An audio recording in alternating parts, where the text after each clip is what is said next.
ನಿನಗೆ ಒಂದು ಕಡಿಮೆಯಾಗಿದೆ, ಹೋಗು, ನಿನ್ನ ಬದುಕನ್ನೆಲ್ಲ ಮಾರಿ ಬಡವರಿಗೆ ಕೊಡು, ಪರಲೋಕದಲ್ಲಿ ನಿನಗೆ ಸಂಪತ್ತಿರುವುದು, ನೀನು ಬಂದು ನನ್ನನ್ನು ಹಿಂಬಾಲಿಸು ಎಂದು ಹೇಳಿದ ಯೇಸು ಕ್ರಿಸ್ತನ ಅತಿ ಮಧುರವಾದ ನಾಮದಲ್ಲಿ ನಿಮ್ಮನ್ನು ಇಂದಿನ ಸತ್ಯವೇದ ಅಧ್ಯಯನಕ್ಕೆ ಪ್ರೀತಿಯಿಂದ ಸ್ವಾಗತಿಸುತ್ತೇನೆ. ಕರ್ತನಲ್ಲಿ ಪ್ರಿಯರೇ, ಕಳೆದ ಕಾರ್ಯಕ್ರಮದಲ್ಲಿ ಮಾರ್ಕನು ಬರೆದ ಸುವಾರ್ತೆಯ 9ನೇ ಅಧ್ಯಾಯದ 38ನೇ ವಚನದಿಂದ 10ನೇ ಅಧ್ಯಾಯದ 22ನೇ ವಚನದವರೆಗೆ ಧ್ಯಾನ ಮಾಡಿಕೊಂಡು ಅನೇಕ ಆತ್ಮಿಕ ಪಾಠಗಳನ್ನು ಕಲಿತುಕೊಂಡು ಆಶೀರ್ವದಿಸಲ್ಪಟ್ಟಿರುತ್ತೇವೆ. ನಾವು ಧ್ಯಾನ ಮಾಡಿದ ವಾಕ್ಯ ಭಾಗದಲ್ಲಿ ಯೇಸು ಕ್ರಿಸ್ತನು ಪಂಗಡ ಭೇದವನ್ನು ಖಂಡಿಸುವುದನ್ನು, ನರಕದ ಕುರಿತು ನೀಡಿದ ಬೋಧನೆಯನ್ನು ತಿಳಿದುಕೊಂಡೆವು. ವಿವಾಹದ ಕುರಿತು ಆತನು ನೀಡಿದ ಕಠಿಣವಾದ ಬೋಧನೆಯನ್ನು ನಾವು ತಿಳಿದುಕೊಂಡಿದ್ದೇವೆ. ಶ್ರೀಮಂತನಾದ ಯುವ ಅಧಿಕಾರಿಯನ್ನು ಅವನ ಆಸ್ತಿಯೇ ಯೇಸುವನ್ನು ಹಿಂಬಾಲಿಸದಂತೆ ತಡೆದಿರುವುದನ್ನು ನಾವು ಧ್ಯಾನಿಸಿದೆವು. ಇಂದು ನಾವು ಮಾರ್ಕನ ಸುವಾರ್ತೆಯ 10ನೇ ಅಧ್ಯಾಯದ 23ನೇ ವಚನದಿಂದ 11ನೇ ಅಧ್ಯಾಯದ 14ನೇ ವಚನದವರೆಗೆ ಧ್ಯಾನ ಮಾಡಲಿದ್ದೇವೆ. ಪ್ರಿಯರೇ, ಆತ್ಮಸ್ವರೂಪನಾದ ದೇವರ ಕೈಗಳಲ್ಲಿ ನಮ್ಮನ್ನು ಈ ದಿನವೂ ಒಪ್ಪಿಸಿಕೊಟ್ಟು ಆತನಿಂದ ಬರುವ ಜೀವವುಳ್ಳ ವಾಕ್ಯಗಳನ್ನು ಧ್ಯಾನಿಸಿ ಆತನ ಆಶೀರ್ವಾದಕ್ಕೆ ಪಾತ್ರರಾಗೋಣ. ಬನ್ನಿರಿ, ಪ್ರಾರ್ಥನೆಯೊಂದಿಗೆ ಇಂದಿನ ಧ್ಯಾನಕ್ಕೆ ಹೋಗೋಣ. ಕರ್ತನಲ್ಲಿ ಪ್ರೀತಿಯುಳ್ಳ ದೇವಜನರೇ, ಮಹಿಮೆಯ ಕರ್ತನಾದ ಯೇಸು ಕ್ರಿಸ್ತನ ಹೆಸರಿನಲ್ಲಿ ನಿಮ್ಮೆಲ್ಲರಿಗೂ ನನ್ನ ಪ್ರೀತಿಯ ವಂದನೆಗಳು. ಕಳೆದ ಕಾರ್ಯಕ್ರಮದ ಅಂತ್ಯದಲ್ಲಿ ಯೌವನಸ್ಥನು ಮೋರೆ ಬಾಡಿದವನಾಗಿ ಹಿಂತಿರುಗಿ ಹೋದ ವಿಷಯದಲ್ಲಿ ಧ್ಯಾನಿಸಿದ ನಾವು ಇಂದು ಮುಂದುವರಿದು ಆ ವಿಷಯದಲ್ಲಿ ಇನ್ನೂ ಹೆಚ್ಚಿನ ಆಳವಾದ ಸತ್ಯಗಳನ್ನು ಅರಿತುಕೊಳ್ಳೋಣ.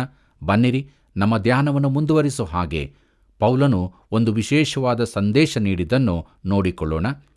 ಪ್ರಿಯರೇ, ಪೌಲನು ಹೀಗೆ ಹೇಳುತ್ತಾನೆ. ತಿಮೋಥನಿಗೆ ಬರೆದಂಥ 1ನೇ ಪತ್ರಿಕೆ 6ನೇ ಅಧ್ಯಾಯ 10ನೇ ವಚನದಲ್ಲಿ, ಹಣದಾಸೆಯು ಸಕಲ ವಿಧವಾದ ಕೆಟ್ಟತನಕ್ಕೆ ಮೂಲವಾಗಿದೆ ಎಂಬುದಾಗಿ. ಪ್ರಿಯರೇ, ಯೇಸು ಕೂಡ ಇಲ್ಲಿನ ಸಂಭಾಷಣೆಯಲ್ಲಿ ನುಡಿದದ್ದನ್ನೇ ಅವನು ಪುನರುಚ್ಚರಿಸುತ್ತಾನೆ. ಹಣವು ಎಲ್ಲವನ್ನೂ ಕೊಂಡುಕೊಳ್ಳಬಲ್ಲದು, ಆದರೆ ಅತಿ ಬೆಲೆಯುಳ್ಳ ನಿತ್ಯ ಜೀವವನ್ನಲ್ಲ. ತನ್ನ ಐಶ್ವರ್ಯದ ಮೂಲಕ ಒಬ್ಬ ಶ್ರೀಮಂತನು ಪರಲೋಕಕ್ಕೆ ಹೋಗಲು ಸಾಧ್ಯವಿಲ್ಲವೆಂಬುದನ್ನು ಈ ಸಂಭಾಷಣೆ ನಮಗೆ ತಿಳಿಸುತ್ತದೆ. ತನ್ನ ಸ್ವಂತ ಮೂಲಗಳಿಂದ ಪರಲೋಕ ರಾಜ್ಯಕ್ಕೆ ಸೇರಲು ಯಾವನಿಗೂ ಸಾಧ್ಯವಿಲ್ಲ. ಬನ್ನಿರಿ, ಮುಂದುವರೆದು ನಮ್ಮ ಧ್ಯಾನದಲ್ಲಿ ಮಾರ್ಕನ ಬರೆದ ಸುವಾರ್ತೆ 10ನೇ ಅಧ್ಯಾಯ 23ನೇ ವಚನದಿಂದ 25ನೇ ವಚನದವರೆಗೆ ನೋಡಿಕೊಳ್ಳೋಣ. ಅಲ್ಲಿ ಹೀಗೆ ಬರೆದದೆ, ಆಗ ಯೇಸು ಸುತ್ತಲೂ ನೋಡಿ ತನ್ನ ಶಿಷ್ಯರಿಗೆ, ಧನವಂತರು ದೇವರ ರಾಜ್ಯದಲ್ಲಿ ಸೇರುವುದು ಎಷ್ಟೋ ಕಷ್ಟ ಎಂದು ಹೇಳಿದನು. ಶಿಷ್ಯರು ಆತನ ಮಾತುಗಳನ್ನು ಕೇಳಿ ಬೆರಗಾದರು. ಯೇಸು ತಿರುಗಿ ಅವರಿಗೆ, ಮಕ್ಕಳಿರ, ದೇವರ ರಾಜ್ಯದಲ್ಲಿ ಸೇರುವುದು ಎಷ್ಟೋ ಕಷ್ಟ. ಐಶ್ವರ್ಯವಂತನು ದೇವರ ರಾಜ್ಯದಲ್ಲಿ ಸೇರುವುದಕ್ಕಿಂತ ಒಂಟೆಯು ಸೂಜಿ ಕಣ್ಣಿನಲ್ಲಿ ನುಗ್ಗಿ ಹೋಗುವುದು ಸುಲಭ ಎಂದು ಹೇಳಿದನು ಎಂಬುದಾಗಿ. ಪ್ರೀತಿಯುಳ್ಳ ಸಹೋದರ ಸಹೋದರಿಯರೇ, ಒಂಟೆಯು ಸೂಜಿ ಕಣ್ಣಿನಲ್ಲಿ ನುಗ್ಗುವುದು ಅಸಾಧ್ಯ, ಆದರೆ ದೇವರಿಗೆ ಎಲ್ಲವೂ ಸಾಧ್ಯ. ಮುಂದುವರೆದು ನಾವು ಮಾರ್ಕನ ಬರೆದ ಸುವಾರ್ತೆ 10ನೇ ಅಧ್ಯಾಯ 26 ಮತ್ತು 27ನೇ ವಚನವನ್ನು ನೋಡೋಣ. ಅಲ್ಲಿ ಹೀಗೆ ಬರೆದದೆ, ಈ ಮಾತಿಗೆ ಅವರು ಇನ್ನಷ್ಟಾಶ್ಚರ್ಯಪಟ್ಟು, ಹೀಗಿದ್ದರೆ ಯಾರಿಗೆ ರಕ್ಷಣೆಯಾದೀತು ಎಂದು ತಮ್ಮೊಳಗೆ ಹೇಳಿಕೊಳ್ಳಲು ಯೇಸು ಅವರನ್ನು ದೃಷ್ಟಿಸಿ ನೋಡಿ, ಇದು ಮನುಷ್ಯರಿಗೆ ಅಸಾಧ್ಯ, ದೇವರಿಗೆ ಅಸಾಧ್ಯವಲ್ಲ, ದೇವರಿಗೆ ಎಲ್ಲವೂ ಸಾಧ್ಯವೇ ಅಂದನು ಎಂಬುದಾಗಿ.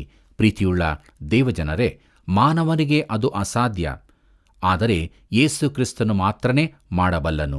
ಹಣದಿಂದ ಎಲ್ಲವನ್ನು ಕೊಂಡುಕೊಳ್ಳಬಹುದೆಂದು ಎಲ್ಲರೂ ನೆನೆಸುತ್ತಾರೆ. ಯಾರೋ ಒಬ್ಬರು ಹಣದ ಕುರಿತಾಗಿ ಹೀಗೆ ಬರೆದಿದ್ದಾರೆ, ಹಣದಿಂದ ಹಾಸಿಗೆ ಕೊಂಡುಕೊಳ್ಳಬಹುದು, ಆದರೆ ಒಳ್ಳೆ ನಿದ್ರೆಯನ್ನಲ್ಲ. ಹಣದಿಂದ ಆಹಾರ ಕೊಂಡುಕೊಳ್ಳಬಹುದು, ಆದರೆ ಹಸಿವೆಯನ್ನಲ್ಲ. ಹಣದಿಂದ ಔಷಧಿ ಕೊಂಡುಕೊಳ್ಳಬಹುದು, ಆದರೆ ಆರೋಗ್ಯವನ್ನಲ್ಲ. ಹಣದಿಂದ ಒಂದು ಮನೆ ಕೊಂಡುಕೊಳ್ಳಬಹುದು, ಆದರೆ ಕುಟುಂಬವನ್ನಲ್ಲ. ಹಣದಿಂದ ವಜ್ರವನ್ನು ಕೊಂಡುಕೊಳ್ಳಬಹುದು, ಆದರೆ ಪ್ರೀತಿಯನ್ನಲ್ಲ.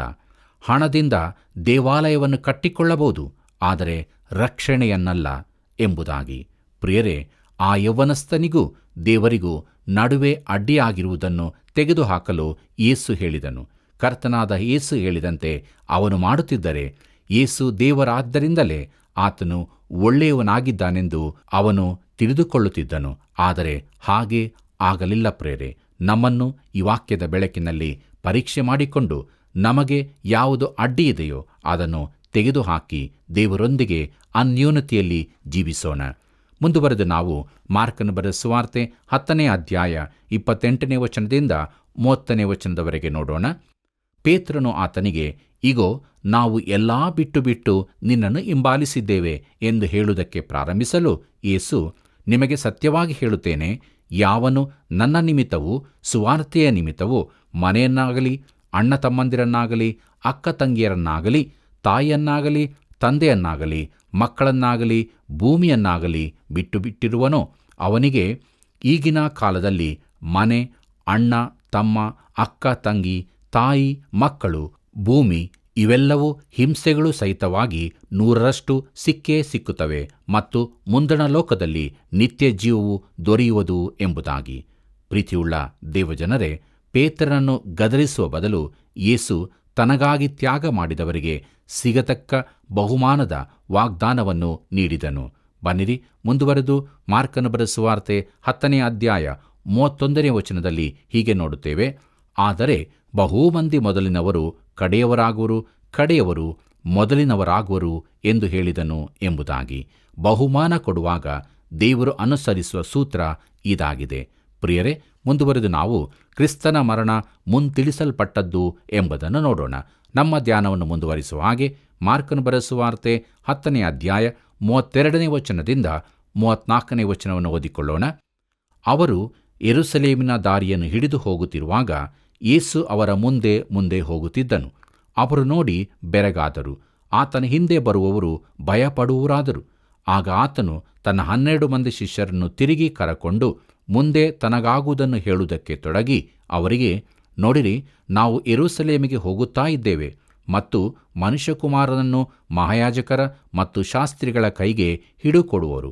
ಅವರು ಅವನಿಗೆ ಮರಣದಂಡನೆಯನ್ನು ವಿಧಿಸಿ ಅವನನ್ನು ಅನ್ಯರ ಕೈಗೆ ಒಪ್ಪಿಸುವರು. ಇವರು ಅವನನ್ನು ಹಾಸ್ಯ ಮಾಡುವರು, ಅವನ ಮೇಲೆ ಉಗುಳುವರು, ಅವನನ್ನು ಕೊರಡೆಗಳಿಂದ ಹೊಡೆಯುವರು, ಕೊಂದು ಹಾಕುವರು. ಅವನು 3 ದಿನದ ಮೇಲೆ ಜೀವಿತನಾಗಿ ಎದ್ದು ಬರುವನು ಎಂದು ಹೇಳಿದನು ಎಂಬುದಾಗಿ. ಪ್ರೀತಿಯುಳ್ಳ ಸಹೋದರ ಸಹೋದರಿಯರೇ, ಈಗ ಆತನು ಯೆರೂಸಲೇಮಿನ ಕಡೆಗೆ ಹೋಗುತ್ತಿದ್ದಾನೆ. ಅಲ್ಲಿ ತಾನು ಸಾಯಲಿಕ್ಕಿದ್ದೇನೆಂದು ಆತನು ತಿಳಿದಿದ್ದನು. ಅವರಿಗೂ ಅದನ್ನೇ ಹೇಳಿದನು. ಇಲ್ಲಿಯೂ ಕೂಡ ತನ್ನ ಮರಣದ ಜೊತೆಗೆ ಪುನರುತ್ಥಾನದ ಕುರಿತು ಆತನು ಹೇಳುತ್ತಾನೆ. ಪ್ರಿಯರೇ, ಮುಂದುವರೆದು ನಾವು ನೋಡುತ್ತೇವೆ ಯಾಕೋಬ ಯೋಹಾನರ ಮಹದಾಶೆ ಎಂಬುದಾಗಿ. ನಮ್ಮ ಧ್ಯಾನವನ್ನು ಮುಂದುವರಿಸುವ ಹಾಗೆ ಮಾರ್ಕನ ಬರೆದ ಸುವಾರ್ತೆ 10ನೇ ಅಧ್ಯಾಯ 35ನೇ ವಚನದಿಂದ 38ನೇ ವಚನದವರೆಗೆ ನೋಡೋಣ. ಅಲ್ಲಿ ಹೀಗೆ ನೋಡುತ್ತೇವೆ. ಆಗ ಜೆಬೆದಾಯನ ಮಕ್ಕಳಾದ ಯಾಕೋಬ ಯೋಹಾನರು ಆತನ ಬಳಿಗೆ ಬಂದು ಆತನಿಗೆ, ಗುರುವೇ, ನಾವು ಒಂದನ್ನು ಕೇಳಿಕೊಳ್ಳುತ್ತೇವೆ, ಅದನ್ನು ನಮಗೋಸ್ಕರ ನಡೆಸಿಕೊಡಬೇಕೆಂದು ಹೇಳಿದರು.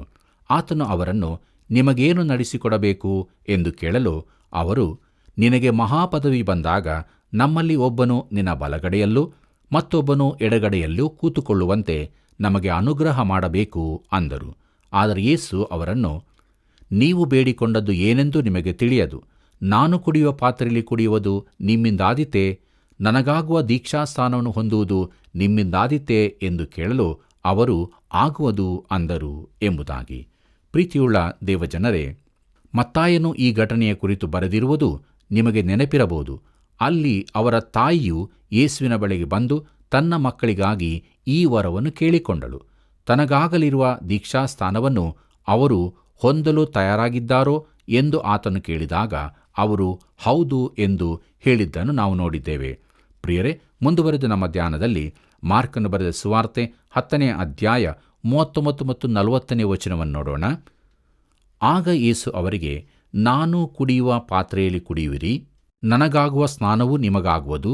ಆದರೆ ನನ್ನ ಬಲಗಡೆಯಲ್ಲಾದರೂ ಎಡಗಡೆಯಲ್ಲಾದರೂ ಕೂತುಕೊಳ್ಳುವಂತೆ ಅನುಗ್ರಹ ಮಾಡುವುದು ನನ್ನದಲ್ಲ, ಅದು ಯಾರಿಗೆಂದು ಸಿದ್ಧಪಡಿಸಿದೆಯೋ ಅವರಿಗೆ ಸಿಕ್ಕುವುದು ಎಂದು ಹೇಳಿದನು ಎಂಬುದಾಗಿ. ಪ್ರೀತಿಯುಳ್ಳ ಸಹೋದರ ಸಹೋದರಿಯರೇ, ಈ ಇಬ್ಬರ ಜೀವಿತವನ್ನು ನಾವು ಮುಂದಕ್ಕೆ ನೋಡುವಾಗ ಯಾಕೋಬನು ಮುಂದೆ ಹತಸಾಕ್ಷಿಯಾದನೆಂದು ತಿಳಿಯುತ್ತದೆ. ಯೋಹಾನನನ್ನು ಪತ್ಮೋಸ್ ದ್ವೀಪಕ್ಕೆ ಗಡೀಪಾರು ಮಾಡಿದರು. ಪ್ರಿಯರೇ, ತನ್ನ ಎಡ ಬಲಗಡೆಯಲ್ಲಿ ಸ್ಥಾನವಿಲ್ಲವೆಂದು ಯೇಸು ಹೇಳಲಿಲ್ಲ. ಆದರೆ ತನಗೆ ಇಷ್ಟ ಬಂದವರಿಗೆ ಅದನ್ನು ಕೊಡಲಾಗುವುದಿಲ್ಲವೆಂದು ಹೇಳಿದನು. ಆದರೆ ಅದು ಯಾರಿಗೆ ಸಿಗಬೇಕಾಗಿದೆಯೋ ಅವರು ಅದಕ್ಕಾಗಿ ತಮ್ಮನ್ನು ಸಿದ್ಧಪಡಿಸಿಕೊಳ್ಳುತ್ತಿದ್ದಾರೆ. ಪ್ರೀತಿಯುಳ್ಳ ಸ್ನೇಹಿತನೇ, ಪರಲೋಕವು ನಿನಗೆ ಒಂದು ದಾನವಾಗಿ ಕೊಡಲ್ಪಡುತ್ತದೆ.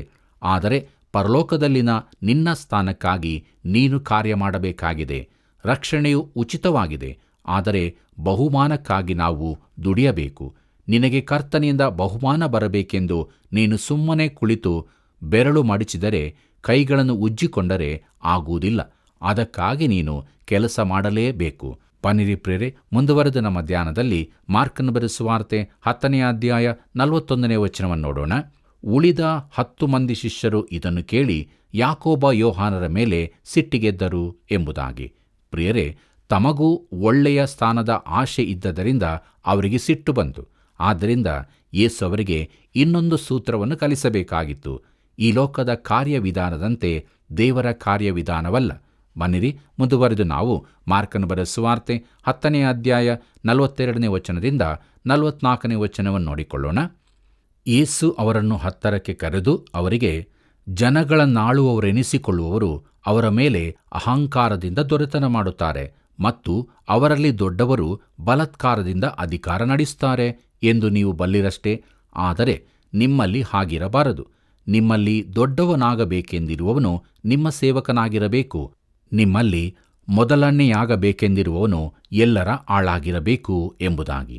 ಕರ್ತನಲ್ಲಿ ಪ್ರಿಯರೇ, ದೀನರು ತಮ್ಮನ್ನು ಚಿಕ್ಕವರನ್ನಾಗಿ ಮಾಡಿಕೊಂಡವರನ್ನು ತೆಗೆದುಕೊಂಡು ಅವರನ್ನು ನಾಯಕರನ್ನಾಗಿ ಮಾಡುವುದು ದೇವರ ವಿಧಾನವಾಗಿದೆ. ಮುಖ್ಯಸ್ಥನು ಎಲ್ಲರ ಆಳಾಗಿರಬೇಕು. ಈಗ ಸುವಾರ್ತೆಯ ಮುಖ್ಯ ವಿಷಯವನ್ನು ಆತನು ತಿಳಿಸುತ್ತಾನೆ. ಮುಂದುವರೆದ ನಮ್ಮ ಧ್ಯಾನದಲ್ಲಿ ಮಾರ್ಕನ ಬರೆದ ಸುವಾರ್ತೆ 10ನೇ ಅಧ್ಯಾಯ 45ನೇ ವಚನವನ್ನು ನೋಡೋಣ. ಮನುಷ್ಯಕುಮಾರನು ಸಹ ಸೇವೆ ಮಾಡಿಸಿಕೊಳ್ಳುವುದಕ್ಕೆ ಬರಲಿಲ್ಲ, ಸೇವೆ ಮಾಡುವುದಕ್ಕೂ ಅನೇಕರನ್ನು ಬಿಡಿಸಿಕೊಳ್ಳುವುದಕ್ಕಾಗಿ ತನ್ನ ಪ್ರಾಣವನ್ನು ಈಡುಕೊಡುವುದಕ್ಕೂ ಬಂದನು ಎಂದು ಹೇಳಿದನು ಎಂಬುದಾಗಿ. ಪ್ರಿಯರೇ, ಇದೇ ಸುವಾರ್ತೆಯ ಮುಖ್ಯ ವಿಷಯವಾಗಿದೆ. ಬನ್ನಿರಿ, ಮುಂದುವರೆದು ನಾವು ಕುರುಡನಾದ ಬಾರ್ತಿಮಾಯನ ಬಗ್ಗೆ ನೋಡೋಣ. ಕರ್ತನಲ್ಲಿ ಪ್ರೀತಿಯುಳ್ಳ ದೇವಜನರೇ, ಈ ವೃತ್ತಾಂತವು ಮತ್ತಾಯ ಹಾಗೂ ಲೂಕನ ಸುವಾರ್ತೆಗಳಲ್ಲಿ ಕೂಡ ಇದೆ. ಸತ್ಯವೇದದಲ್ಲಿ ವಿರೋಧಾಭಾಸಗಳಿವೆ ಎಂದು ವಾದಿಸುವವರು ಸುವಾರ್ತೆಯ ಈ 3 ದಾಖಲೆಗಳನ್ನು ಸರಿಯೆಂದು ಒಪ್ಪುವುದಿಲ್ಲ. ಮತ್ತಾಯನು 2 ಕುರುಡರು ಎಂದು ಹೇಳುತ್ತಾನೆ, ಆದರೆ ಮಾರ್ಕನು ಬಾರ್ತಿಮಾಯನನ್ನೇ ಕೇಂದ್ರೀಕರಿಸಿಕೊಳ್ಳುತ್ತಾನೆ. ಯಾಕಂದರೆ ಮಾತನಾಡಿದವನು ಬಾರ್ತಿಮಾಯನೇ ಆಗಿದ್ದನು. ಈ ಸುವಾರ್ತೆಯಲ್ಲಿನ ವರದಿಗಳನ್ನು ಒಪ್ಪದವನು 3ನೆಯ ಕುರುಡನಾಗಿರಬಹುದು. ಬನ್ನಿರಿ, ನಮ್ಮ ಧ್ಯಾನ ಮುಂದುವರಿಸುವ ಹಾಗೆ ಮಾರ್ಕನು ಬರೆದ ಸುವಾರ್ತೆ 10ನೇ ಅಧ್ಯಾಯ 46ನೇ ವಚನದಿಂದ 52ನೇ ವಚನದವರೆಗೆ ನೋಡೋಣ. ಅಲ್ಲಿ ಹೀಗೆ ಬರೆದದೆ: ಆಮೇಲೆ ಅವರು ಯೆರಿಕೋವಿಗೆ ಬಂದರು. ಆತನು ಆತನ ಶಿಷ್ಯರು ಬಹು ಜನರ ಗುಂಪು ಆ ಊರಿನಿಂದ ಹೊರಟು ಹೋಗುತ್ತಿರುವಾಗ ತಿಮಾಯನ ಮಗನಾದ ಬಾರ್ತಿಮಾಯನು ದಾರಿಯ ಮಗ್ಗಲಲ್ಲಿ ಕೂತಿದ್ದನು. ಅವನು ಕುರುಡ ಭಿಕ್ಷಗಾರನು. ಈ ಮಾರ್ಗವಾಗಿ ಹೋಗುವವನು ನಜರೇತಿನ ಯೇಸುವೆಂದು ಅವನು ಕೇಳಿ, ದಾವೀದನ ಕುಮಾರನೇ ಯೇಸುವೆ, ನನ್ನನ್ನು ಕರುಣಿಸು ಎಂದು ಕೂಗಿಕೊಳ್ಳುವುದಕ್ಕೆ ಪ್ರಾರಂಭಿಸಿದನು. ಅನೇಕರು ಸುಮ್ಮನಿರು ಎಂದು ಅವನನ್ನು ಗದರಿಸಲು ಅವನು, ದಾವೀದನ ಕುಮಾರನೇ, ನನ್ನನ್ನು ಕರುಣಿಸು ಎಂದು ಮತ್ತಷ್ಟು ಕೂಗಿಕೊಂಡನು. ಆಗ ಯೇಸು ನಿಂತು ಅವನನ್ನು ಕರೆಯಿರಿ ಅನ್ನಲು ಅವರು ಆ ಕುರುಡನನ್ನು ಕರೆದು, ಧೈರ್ಯವಿರಲಿ, ಏಳು, ನಿನ್ನನ್ನು ಕರೆಯುತ್ತಾನೆ ಅಂದರು. ಅವನು ತನ್ನ ಹೊದಿಕೆಯನ್ನು ತೆಗೆದುಹಾಕಿ ತಟ್ಟನೆ ಎದ್ದು ಯೇಸುವಿನ ಬಳಿಗೆ ಬಂದನು. ಯೇಸು ಅವನನ್ನು, ನಾನು ನಿನಗೆ ಏನು ಮಾಡಬೇಕೆಂದು ಕೋರುತ್ತೀ ಎಂದು ಕೇಳಲು ಆ ಕುರುಡನು, ನನಗೆ ಕಣ್ಣು ಬರುವಂತೆ ಮಾಡಬೇಕು ಗುರುವೇ ಅಂದನು. ಯೇಸು ಅವನಿಗೆ, ಹೋಗು, ನಿನ್ನ ನಂಬಿಕೆಯೇ ನಿನ್ನನ್ನು ಸ್ವಸ್ಥ ಮಾಡಿಯದೆ ಎಂದು ಹೇಳಿದನು. ಕೂಡಲೇ ಅವನಿಗೆ ಕಣ್ಣು ಬಂದವು. ಅವನು ಆ ದಾರಿಯಲ್ಲಿ ಆತನ ಹಿಂದೆ ಹೋದನು ಎಂಬುದಾಗಿ. ಪ್ರೀತಿಯುಳ್ಳ ದೇವಜನರೇ, ಈಗ ಬಾರ್ತಿಮಾಯನು ಕಣ್ಣು ಕಾಣಿಸುವನಾಗಿ ಯೇಸುವಿನ ಹಿಂದೆ ಹೋಗುತ್ತಿರುವುದು ಎಂಥ ಅದ್ಭುತ ಸಂಗತಿಯಾಗಿದೆ ಅಲ್ಲವೇ?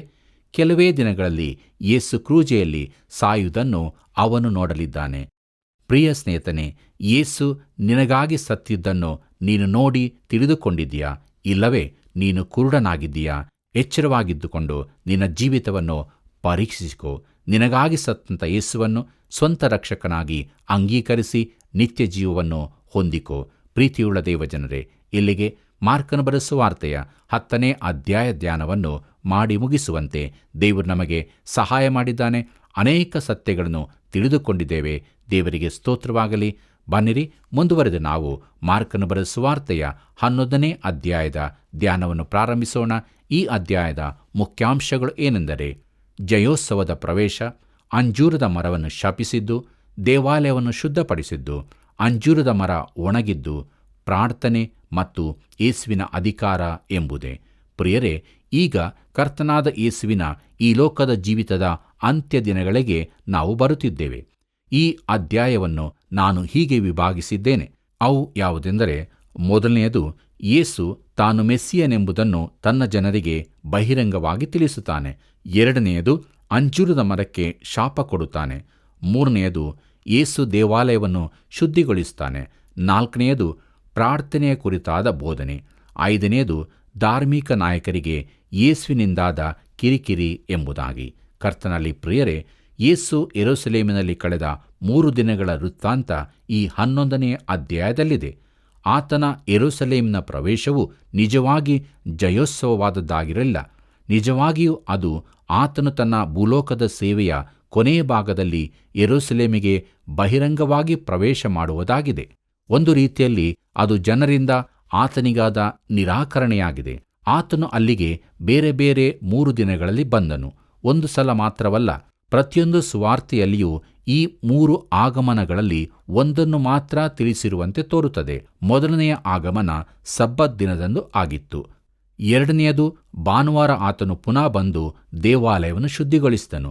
ಮೂರನೆಯದಾಗಿ, ಸೋಮವಾರದಂದು ಪುನಃ ಪ್ರವೇಶಿಸಿದಾಗ ಯೆರೂಸಲೇಮಿಗಾಗಿ ಅತ್ತನು. ಪ್ರಿಯರೇ, ಮುಂದುವರೆದು ನಾವು ಜಯದ ಪ್ರವೇಶ ಎಂಬುದನ್ನು ನೋಡೋಣ. ಮಾರ್ಕನ ಬರೆದ ಸುವಾರ್ತೆ 11ನೇ ಅಧ್ಯಾಯ 1ನೇ ವಚನ ಹೀಗೆ ಹೇಳುತ್ತದೆ: ಅವರು ಯೆರೂಸಲೇಮಿಗೆ ಸಮೀಪಿಸಿ ಎಣ್ಣೆ ಮರಗಳ ಗುಡ್ಡದ ಬಳಿಯಲ್ಲಿರುವ ಬೆತ್ಪದೆಗೂ ಬೆಥಾನ್ಯಕ್ಕೂ ಬಂದಾಗ ಎಂಬುದಾಗಿ. ಪ್ರೀತಿಯುಳ್ಳ ಸಹೋದರ ಸಹೋದರಿಯರೇ, ಕೊನೆಯ 2 ಅಧ್ಯಾಯಗಳಲ್ಲಿ ಯೇಸು ಯೆರೂಸಲೇಮಿನ ಕಡೆಗೆ ಸಾಗುವುದನ್ನು ನೋಡಿದೆವು. ಆತನು ಸಮಯಾನುಸಾರವಾಗಿ ತನ್ನ ಮರಣಕ್ಕೆ ಸಮೀಪ ಬರುತ್ತಿದ್ದಾನೆ. ಇದು ಆತನ ಭೂಲೋಕದ ಜೀವಿತದ ಕೊನೆ ವಾರವಾಗಿದೆ. ಯೆರೂಸಲೇಮಿನ ವಿರುದ್ಧ ದಿಕ್ಕಿನಲ್ಲಿ ಒಲಿವ ಬೆಟ್ಟದ ಆಚೆ ಕಡೆಯಲ್ಲಿ ಬೆಥಾನ್ಯ ಹಾಗೂ ಬೆತ್ಫಗೆ ಎಂಬ 2 ಚಿಕ್ಕ ಊರುಗಳಿದ್ದವು.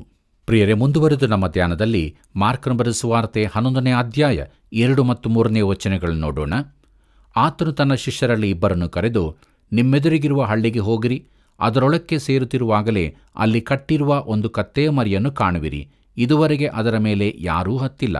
ಅದನ್ನು ಬಿಚ್ಚಿ ಹಿಡುಕೊಂಡು ಬನ್ನಿರಿ. ಯಾವನಾದರೂ ನಿಮ್ಮನ್ನು, ಏನು ಹೀಗೆ ಮಾಡುವುದು ಎಂದು ಕೇಳಿದರೆ, ಇದು ಸ್ವಾಮಿಯವರಿಗೆ ಬೇಕಾಗಿದೆ, ಅವರು ತಡ ಮಾಡದೆ ತಿರುಗಿ ಇಲ್ಲಿಗೆ ಕಳುಹಿಸಿಕೊಡುವರು ಅನ್ನಿರಿ ಎಂದು ಹೇಳಿ ಕಳುಹಿಸಿದನು ಎಂಬುದಾಗಿ. ಪ್ರೀತಿಯುಳ್ಳ ದೇವಜನರೇ, ಯೇಸು ಯೆರೂಸಲೇಮಿಗೆ ಪ್ರಯಾಣ ಮಾಡಿದ ಕತ್ತೆ ಮರಿಯ ವಿಚಾರವಾಗಿ ವಿವರಣೆಗಳು ಸಾಧ್ಯವಿದೆ. ಯೇಸು ದೇವರಾಗಿದ್ದು ಸರ್ವಜ್ಞಾನಿಯಾಗಿದ್ದರಿಂದ ಆ ಕತ್ತೆ ಮರಿಯ ಕುರಿತಾಗಿ ತಿಳಿದಿದ್ದಿರಬೇಕು. ಇದು ಪೂರ್ಣವಾಗಿ ಒಂದು ಅದ್ಭುತ ಕಾರ್ಯವೇ ಆಗಿದೆ, ಅಥವಾ ಇದು ಎಲ್ಲವೂ ಮೊದಲೇ ಯೋಚಿಸಿ ಮಾಡಿಕೊಂಡ ಏರ್ಪಾಡಾಗಿರಬಹುದು. ಆದ್ದರಿಂದ ಅದು ಪೂರ್ಣ ಸ್ವಾಭಾವಿಕ ಸಂಗತಿಯಾಗಿದೆ. ಸ್ವಾಭಾವಿಕ ವಿವರಣೆಯು ಸರಿಯಾಗಿರುವುದರಿಂದ ಅದರಲ್ಲಿ ಒಂದು ಅದ್ಭುತ ಕಾರ್ಯವನ್ನು ಕಾಣುವುದು ಸರಿಯಲ್ಲ. ಕರ್ತನಾದ ಯೇಸು ಈ ಕುರಿತಾಗಿ ಮೊದಲೇ ಏರ್ಪಾಡು ಮಾಡಿರಬಹುದೆಂದು ನನ್ನ ಭಾವನೆಯಾಗಿದೆ. ಕರ್ತನಲ್ಲಿ ಪ್ರಿಯರೇ, ಕೆಲವರು ಆತನನ್ನು ಕೊಲ್ಲಲು ಸಂಚು ಹೂಡುತ್ತಿರುವಾಗ ಇನ್ನೂ ಕೆಲವರು ಆತನ ಮಾತಿನಂತೆ ನಡೆಯುವವರೂ ಇದ್ದರು. ಅವರು ತಡ ಮಾಡದೆ ತೆಗೆದುಕೊಂಡು ಹೋಗಗೊಡಿಸಿದರು ಎಂಬುದನ್ನು ನೋಡುತ್ತೇವೆ. ಆತನ ಮಾತಿಗೆ ವಿಧೇಯರಾಗುವವರೂ ಇದ್ದರು. 2000 ವರ್ಷಗಳು ದಾಟಿದರೂ ಪರಿಸ್ಥಿತಿ ಇದೇ ರೀತಿ ಇರುತ್ತದೆ. ಈಗಲೂ ಈ 2 ರೀತಿಯ ಜನರು ಇದ್ದಾರೆ. ಮುಂದುವರೆದು ನಮ್ಮ ಧ್ಯಾನದಲ್ಲಿ ಮಾರ್ಕನ ಬರೆದ ಸುವಾರ್ತೆ 11ನೇ ಅಧ್ಯಾಯ 4ನೇ ವಚನದಿಂದ 9ನೇ ವಚನದವರೆಗೆ ಓದಿಕೊಳ್ಳೋಣ. ಅಲ್ಲಿ ಹೀಗೆ ಬರೆದದೆ: ಆ ಶಿಷ್ಯರು ಹೋಗಿ ಬೀದಿಯಲ್ಲಿ ಹೊರಗೆ ಬಾಗಲಿನ ಹತ್ತಿರ ಒಂದು ಕತ್ತೆ ಮರಿ ಕಟ್ಟಿರುವುದನ್ನು ಕಂಡು ಅದನ್ನು ಬಿಚ್ಚಿದರು. ಅಲ್ಲಿ ನಿಂತಿದ್ದವರಲ್ಲಿ ಕೆಲವರು, ಈ ಮರಿಯನ್ನು ಬಿಚ್ಚಿ ಏನು ಮಾಡುತ್ತೀರಿ ಎಂದು ಅವರನ್ನು ಕೇಳಿದಕ್ಕೆ, ಯೇಸು ಹೇಳಿದಂತೆ ಅವರು ಹೇಳಿದಾಗ ಆ ಜನರು ತೆಗೆದುಕೊಂಡು ಹೋಗಗೊಡಿಸಿದರು. ಶಿಷ್ಯರು ಆ ಮರಿಯನ್ನು ಯೇಸುವಿನ ಬಳಿಗೆ ತಂದು ತಮ್ಮ ಬಟ್ಟೆಗಳನ್ನು ಅದರ ಮೇಲೆ ಹಾಕಲು ಆತನು ಅದನ್ನು ಹತ್ತಿ ಕೂತುಕೊಂಡನು. ಆಗ ಅನೇಕರು ತಮ್ಮ ಬಟ್ಟೆಗಳನ್ನು ದಾರಿಯಲ್ಲಿ ಹಾಸಿದರು. ಬೇರೆ ಕೆಲವರು ತೋಟಗಳಿಂದ ಚಿಗುರುಗಳನ್ನು ಕೊಯ್ದು ತಂದು ಹಾಸಿದರು. ಆತನ ಹಿಂದೆಯೂ ಮುಂದೆಯೂ ಹೋಗುತ್ತಿದ್ದವರು, ಜಯ, ಕರ್ತನ ಹೆಸರಿನಲ್ಲಿ ಬರುವವನಿಗೆ ಆಶೀರ್ವಾದ ಎಂಬುದಾಗಿ. ಪ್ರೀತಿಯುಳ್ಳ ಸಹೋದರ ಸಹೋದರಿಯರೇ, ಯೆರೂಸಲೇಮಿನ ಜನರಿಗೆ ಇದೊಂದು ವಿಶೇಷವಾಗಿ ಕಂಡಿತೋ ನಾನರಿಯೆ. ಆ ದಿನಗಳಲ್ಲಿ ಕೈಸರ ಚಕ್ರವರ್ತಿಗಳು ಅನ್ಯ ರಾಜ್ಯದ ಮೇಲೆ ದಂಡೆತ್ತಿ ವಶಪಡಿಸಿಕೊಂಡು ಹಿಂತಿರುಗಿ ಬರುವಾಗ ಅದೊಂದು ಮಹಾಸಂಭ್ರಮದ ಸಂಗತಿಯಾಗಿರುತ್ತಿತ್ತು. ಅಲ್ಲಿಂದ ತುಂಬ ಕೊಳ್ಳೆಯನ್ನು ಸೆರೆಯವರನ್ನು ಹಿಡಿದುಕೊಂಡು ಬೀದಿಗಳಲ್ಲಿ ಸೈನಿಕರೊಂದಿಗೆ ಪ್ರವೇಶಿಸುವಾಗ ಅದೊಂದು 2-3 ದಿನಗಳ ಸಂಭ್ರಮಾಚರಣೆಯಾಗುತ್ತಿತ್ತು. ಅದು ನಿಜವಾಗಿ ಜಯೋತ್ಸವವಾಗಿರ್ತಿತ್ತು. ಆದರೆ ಈಗ ಕೆಲವು ಗಲಿಲಾಯದವರು ಕೃಷಿಕರು ಸೇರಿಕೊಂಡು ಬರುತ್ತಿದ್ದರು. ಆದರೆ ಮುಖ್ಯವಾದ ಸಂಗತಿಯೇನೆಂದರೆ, ಯೇಸು ಈಗ ಬಹಿರಂಗವಾಗಿ ತನ್ನನ್ನು ತೋರಿಸಿಕೊಂಡನು. ಪ್ರಿಯರೇ, ಮುಂದುವರೆದು ನಮ್ಮ ಧ್ಯಾನದಲ್ಲಿ ಮಾರ್ಕನ ಬರೆದ ಸುವಾರ್ತೆ 11ನೇ ಅಧ್ಯಾಯ 11ನೇ ವಚನವನ್ನು ನೋಡೋಣ. ತರುವಾಯ ಯೇಸು ಯೆರೂಸಲೇಮನ್ನು ಸೇರಿ ದೇವಾಲಯಕ್ಕೆ ಹೋಗಿ ಸುತ್ತಲೂ ಎಲ್ಲಾ ನೋಡಿಕೊಂಡು ಅಷ್ಟರಲ್ಲಿ ಸಂಜೆಯಾದದ್ದರಿಂದ 12 ಮಂದಿ ಶಿಷ್ಯರನ್ನು ಕರೆಕೊಂಡು ಬೆಥಾನ್ಯಕ್ಕೆ ಹೊರಟು ಹೋದನು ಎಂಬುದಾಗಿ. ಪ್ರೀತಿಯುಳ್ಳ ದೇವಜನರೇ, ಇಲ್ಲಿ ನಾವು 2 ಮುಖ್ಯ ವಿಚಾರಗಳನ್ನು ಗಮನಿಸಬೇಕಾಗಿದೆ. ಅದು ಸಬ್ಬತ್ತಿನ ದಿನವಾಗಿತ್ತು. ಅಲ್ಲಿ ಚಿನಿವಾರರು, ಪಾರಿವಾಳ, ಹೋರಿಗಳ ವ್ಯಾಪಾರಸ್ಥರೂ ಇರಲಿಲ್ಲ. ಮೊದಲನೆಯ ದಿನದಲ್ಲಿ ಆತನು ಯಾಜಕನಾಗಿ ಬಂದನು. ಆತನೇ ಬಲಿಪಶುವೂ ಆಗಿದ್ದನು. ನಿನ್ನ ಪಾಪಗಳ ಪ್ರಾಯಶ್ಚಿತ್ತಕ್ಕಾಗಿ ದೇವರಿಗೆ ಸಮರ್ಪಕವಾದ ಯಜ್ಞವನ್ನು ಅರ್ಪಿಸಲಿಕ್ಕಾಗಿ ಬಂದ ಶ್ರೇಷ್ಠ ಮಹಾಯಾಜಕನು ಆತನೇ ಆಗಿದ್ದನು. ಪ್ರಿಯರೇ, ಆತನು ರಾತ್ರಿ ಯೆರೂಸಲೇಮಿನಲ್ಲಿ ಉಳುಕೊಳ್ಳದೆ ಬೆಥಾನ್ಯಕ್ಕೆ ಹಿಂತಿರುಗಿ ಹೋದನೆಂಬುದನ್ನು ಗಮನಿಸಿರಿ. ಆತನು ಯೆರೂಸಲೇಮಿನ ಜನರೆದುರು ತನ್ನನ್ನು ತೋರಿಸಿಕೊಂಡು ಅವರು ತನ್ನ ಕುರಿತು ಏನಾದರೂ ತೀರ್ಮಾನ ಮಾಡುವಂತೆ ಒತ್ತಾಯಿಸಿದನು. ಆತನನ್ನು ತಿರಸ್ಕರಿಸಿದ ಆ ಪಟ್ಟಣದಲ್ಲಿ ಆತನು ರಾತ್ರಿ ಕಳೆಯಲಿಲ್ಲ. ಪ್ರೀತಿಯುಳ್ಳ ದೇವಜನರೇ, ನಮ್ಮ ಕಾರ್ಯಕ್ರಮದ ಅಂತ್ಯಭಾಗಕ್ಕೆ ಬಂದಿರುವಾಗ ಅಂಜೂರದ ಮರವನ್ನು ಶಪಿಸಿದ್ದು ಎಂಬುದನ್ನು ನೋಡೋಣ. ಮಾರ್ಕನ ಬರೆದ ಸುವಾರ್ತೆ 11ನೇ ಅಧ್ಯಾಯ 12ನೇ ವಚನದಿಂದ 14ನೇ ವಚನದವರೆಗೆ ನೋಡಿಕೊಳ್ಳೋಣ. ಅಲ್ಲಿ ಹೀಗೆ ಬರೆದದೆ: ಮರುದಿನ ಅವರು ಬೆಥಾನ್ಯವನ್ನು ಬಿಟ್ಟು ಬರುತ್ತಿರುವಾಗ ಆತನು ಹಸಿದನು ಮತ್ತು ಎಲೆ ಬಿಟ್ಟಿದ್ದ ಒಂದು ಅಂಜೂರದ ಮರವನ್ನು ದೂರದಲ್ಲಿ ಕಂಡು ಅದರಲ್ಲಿ ತನಗೇನಾದರೂ ಹಣ್ಣು ಸಿಕ್ಕಿತೆಂದು ಅಲ್ಲಿಗೆ ಹೋದನು. ಅದರ ಹತ್ತಿರಕ್ಕೆ ಬಂದಾಗ ಅದರಲ್ಲಿ ಬರೀ ಎಲೆಗಳನ್ನೇ ಹೊರತು ಮತ್ತೇನೂ ಕಾಣಲಿಲ್ಲ. ಅದು ಅಂಜೂರದ ಹಣ್ಣಿನ ಕಾಲವಲ್ಲ. ಆಗ ಯೇಸು ಆ ಮರಕ್ಕೆ, ಇನ್ನು ಮೇಲೆ ಒಬ್ಬರೂ ನಿನ್ನಲ್ಲಿ ಹಣ್ಣನ್ನು ಎಂದೆಂದಿಗೂ ತಿನ್ನದ ಹಾಗಾಗಲಿ ಎಂದು ಹೇಳಿದನು. ಆತನ ಶಿಷ್ಯರು ಅದನ್ನು ಕೇಳಿದರು ಎಂಬುದಾಗಿ. ಪ್ರೀತಿಯುಳ್ಳ ಸಹೋದರ ಸಹೋದರಿಯರೇ, ಈ ಸಂಗತಿ ಮರುದಿನ ಬೆಳಿಗ್ಗೆ ನಡೆದದ್ದು. ಅವರು ಬೆಥಾನ್ಯದಿಂದ ಬರುತ್ತಿದ್ದರು. ಆತನು ಜಯದೊಡನೆ ಪ್ರವೇಶಿಸಿದ ಮರುದಿನ ಈ ಸಂಗತಿ ನಡೆಯಿತು. ಈ ಚಿಕ್ಕ ಘಟನೆಯ ಬಗ್ಗೆ ತುಂಬ ವಾಗ್ವಾದಗಳುಂಟಾಗಿವೆ. ಆ ದಿನದಲ್ಲಿ ಆತನು ದೇವಾಲಯವನ್ನು ಶುದ್ಧಿಗೊಳಿಸಿದನು, ಅಂಜೂರದ ಮರವನ್ನು ಕ್ಷಪಿಸಿದನು. ಪ್ರಿಯರೇ, ನನ್ನ ಅನಿಸಿಕೆಯಂತೆ ಅಂಜೂರದ ಮರವು ಇಸ್ರಾಯೇಲ್ ಜನಾಂಗಕ್ಕೆ ಸೂಚನೆಯಾಗಿದೆ. ಅನೇಕರು ಇದನ್ನು ಒಪ್ಪಲಿಕ್ಕಿಲ್ಲ. ಆದರೆ ನಾನು ಈ ಕುರಿತು ವಾಗ್ವಾದ ಮಾಡಲಿಚ್ಛಿಸುವುದಿಲ್ಲ. ಪ್ರಿಯರೇ, ಇಲ್ಲಿ ನಾವು ಕಲಿಯತಕ್ಕ ವಿಶೇಷವಾದ ಆತ್ಮಿಕ ಸತ್ಯವಿದೆ ಎಂದು ಮಾತ್ರ ಹೇಳುತ್ತೇನೆ. ಇಸ್ರಾಯೇಲ್ಯರಲ್ಲಿ ದೇವರು ಕೊಟ್ಟ ಧರ್ಮದ ಬಾಹ್ಯ ಎಲೆಗಳು ಮಾತ್ರವಿದ್ದು ಆತ್ಮಿಕ ಫಲಗಳ್ಯಾವುದೂ ಇರಲಿಲ್ಲ. ಈಗಿನ ಸಭೆಗಳ ಸ್ಥಿತಿಯು ಹೀಗೆಯೇ ಇಲ್ಲವೇ? ಲವೋದಿಕ್ಯ ಸಭೆಗೆ ಆತನ ಎಚ್ಚರಿಕೆ ಇದೇ ಆಗಿತ್ತು. ಅವರಲ್ಲಿ ಏನೂ ಇರಲಿಲ್ಲ. ಅವರು ದರಿದ್ರರೂ ಕುರುಡರೂ ಆಗಿದ್ದು ತಮ್ಮ ಕಣ್ಣುಗಳು ತೆರೆಯಲ್ಪಡಲು ಅವರಿಗೆ ಅಂಜನದ ಅಗತ್ಯಕತೆ ಇತ್ತು. ಅಂದರೆ ಅವರಲ್ಲಿ ಪವಿತ್ರಾತ್ಮನು ಇರಲಿಲ್ಲವೆಂದಾಯಿತು. ಪ್ರೀತಿಯುಳ್ಳ ಸಹೋದರ ಸಹೋದರಿಯರೇ, ಜನರ ಮತ್ತು ಸಭೆಯ ಸ್ಥಿತಿ ಈ ದಿನಗಳಲ್ಲಿ ಹೀಗೆಯೇ ಇರುತ್ತದೆಂದು ನಾನು ಭಾವಿಸುತ್ತೇನೆ. ನಾವು ಎಚ್ಚೆತ್ತುಕೊಳ್ಳೋಣ. ಹೊರಗಿನ ತೋರಿಕೆಯ ಭಕ್ತಿಯ ಜೀವಿತದಿಂದ ಹೊರಗೆ ಬಂದು ಒಳಗೆ ವಿಶ್ವಾಸಿಗಳಾಗಿದ್ದು ಸಂಪೂರ್ಣ ಸುವಾರ್ತೆಯ ಜೀವಿತದಲ್ಲಿ ದೇವರನ್ನು ಮಹಿಮೆಪಡಿಸೋಣ. ಹೀಗಾಗುವಂತೆ ದೇವರು ನಮಗೆ ಸಹಾಯ ಮಾಡಿ ನಡೆಸಲಿ. ಆತನ ಕೃಪೆಯು ಸದಾ ನಿಮ್ಮೆಲ್ಲರ ಸಂಗಡ ಇರಲಿ. ಪ್ರಿಯ ದೇವಜನರೇ, ಇಲ್ಲಿಯವರೆಗೂ ನಾವು ಮಾರ್ಕನು ಬರೆದ ಸುವಾರ್ತೆಯ 10ನೇ ಅಧ್ಯಾಯದ 23ನೇ ವಚನದಿಂದ 11ನೇ ಅಧ್ಯಾಯದ 14ನೇ ವಚನದವರೆಗಿನ ಧ್ಯಾನವನ್ನು ವೀಕ್ಷಿಸಿದ್ದೇವೆ. ಇಂದಿನ ಕಾರ್ಯಕ್ರಮದಲ್ಲಿ ಯೇಸು ಕ್ರಿಸ್ತನು ಐಶ್ವರ್ಯದ ಕುರಿತು ನೀಡಿದ ಬೋಧನೆಯು ನಮ್ಮೆಲ್ಲರನ್ನು ಎಚ್ಚರಿಸಿದೆ ಎಂದು ನಾನು ನಂಬುತ್ತೇನೆ. ಐಶ್ವರ್ಯವು ಯಾರನ್ನೂ ರಕ್ಷಿಸಲಿಕ್ಕಾಗುವುದಿಲ್ಲ ಹಾಗೂ ಅದು ನಮ್ಮನ್ನು ಪರಲೋಕಕ್ಕೆ ಸೇರಿಸುವುದಿಲ್ಲ ಎಂಬುದನ್ನು ಧ್ಯಾನಿಸಿದೆವು. ನಮ್ಮ ಕರ್ತನಾದ ಯೇಸು ಕ್ರಿಸ್ತನು ಪುನಃ ತನ್ನ ಮರಣ ಪುನರುತ್ಥಾನಗಳ ಕುರಿತು ಹೇಳಿರುವುದನ್ನು, ಯಾಕೋಬ ಯೋಹಾನರ ಮಹದಾಶೆಯನ್ನು, ಕುರುಡನಾದ ಬಾರ್ತಿಮಾಯನ ಕುರಿತು ನಡೆದ ಅದ್ಭುತ, ಯೇಸು ಕ್ರಿಸ್ತನ ಭೂಲೋಕದ ಸೇವೆಯ ಕೊನೆಯ ಭಾಗದಲ್ಲಿ ಯೆರೂಸಲೇಮಿಗೆ ಬಹಿರಂಗವಾಗಿ ಪ್ರವೇಶ ಮಾಡಿರುವುದನ್ನು ನಾವು ಇಂದು ಧ್ಯಾನಿಸಿದೆವು. ಕಾರ್ಯಕ್ರಮದ ಅಂತ್ಯದಲ್ಲಿ ಅಂಜೂರದ ಮರವನ್ನು ಶಪಿಸಿದ ಕುರಿತು ತಿಳಿದುಕೊಂಡೆವು. ನಮ್ಮ ಜೀವಿತಗಳು ಯಾವ ಹಣ್ಣನ್ನೂ ಬಿಡದಿರುವ ಈ ಅಂಜೂರದ ಮರದ ಹಾಗಿರುವುದೋ ಎಂಬುದನ್ನು ಪರೀಕ್ಷೆ ಮಾಡಿಕೊಳ್ಳೋಣ. ಬನ್ನಿರಿ, ಪ್ರಾರ್ಥನೆ ಮಾಡೋಣ. ಪ್ರೀತಿ ಸ್ವರೂಪನಾದ ದೇವರೇ, ಅನುದಿನವೂ ನಿನ್ನಲ್ಲಿದ್ದುಕೊಂಡು ಫಲಭರಿತವಾದ ಜೀವಿತವನ್ನು ಜೀವಿಸಬೇಕು ಎಂಬುದಾಗಿ ನಿನ್ನ ವಾಕ್ಯದಲ್ಲಿ ನೀನು ತಿಳಿಸಿದ್ದಿ ಸ್ವಾಮಿ. ನಮ್ಮಲ್ಲಿ ಫಲ ಇದೆಯೋ ಇಲ್ಲವೋ ಎಂಬುದನ್ನು ನೀನು ಬಲ್ಲಿ ಸ್ವಾಮಿ. ಒಂದು ವೇಳೆ ಫಲ ಕೊಡದ ಜೀವಿತ ನಮ್ಮದಾಗಿರುವುದಾದರೆ ಈ ಕೃಪಾ ಸಮಯದಲ್ಲಿ ನಮ್ಮನ್ನು ಕರುಣಿಸಿ, ನಿನ್ನ ವಾಕ್ಯಗಳಿಂದ ತುಂಬಿಸಿ, ನಿನ್ನ ಆತ್ಮನೊಂದಿಗೆ ಆತ್ಮನ ಫಲಗಳನ್ನು ಕೊಡುವಂಥ ಜೀವಿತವನ್ನು ಜೀವಿಸೋದಕ್ಕೆ ಸಹಾಯ ಮಾಡಬೇಕಾಗಿ ಬೇಡುತ್ತೇವೆ. ತಂದೆಯಾದ ದೇವರೇ, ಲೋಕವನ್ನು ಕರುಣಿಸು, ಅಂಧಕಾರದ ದೊರೆತನದಿಂದ ಬಿಡಿಸಿ ಜನರೆಲ್ಲರೂ ನಿನ್ನನ್ನು ಪ್ರೀತಿಸುತ್ತಾ ನಿನಗೆ ವಿಧೇಯರಾಗಿ ಜೀವಿಸುವಂತೆ ನೀನು ಕಾರ್ಯ ಮಾಡು. ಯೇಸುವಿನ ನಾಮದಲ್ಲಿ ಬೇಡಿದ್ದೇವೆ ತಂದೆಯೇ, ಆಮೆನ್. ಪ್ರಿಯರೇ, ಸಮಗ್ರ ಸತ್ಯವೇದ ಅಧ್ಯಯನದಲ್ಲಿ ನಾವು ಕಲಿತುಕೊಂಡ ಸತ್ಯವನ್ನು ಇತರರೂ ತಿಳಿದುಕೊಳ್ಳಲು ನಾವು ಪ್ರಯತ್ನಿಸಬೇಕಲ್ಲವೇ? ಹಾಗಾದರೆ ನಮ್ಮೊಂದಿಗೆ ಈ ಸೇವೆಯಲ್ಲಿ ಪಾಲುಗಾರರಾಗಿರಿ. ಮರೆಯದೆ ಕರೆ ಮಾಡಿರಿ. ದೇವರ ಆಶೀರ್ವಾದ ನಿಮ್ಮೆಲ್ಲರೊಂದಿಗೆ ಇರಲಿ. ತಿರುಗಿ ಭೇಟಿಯಾಗೋಣ. ವಂದನೆಗಳು.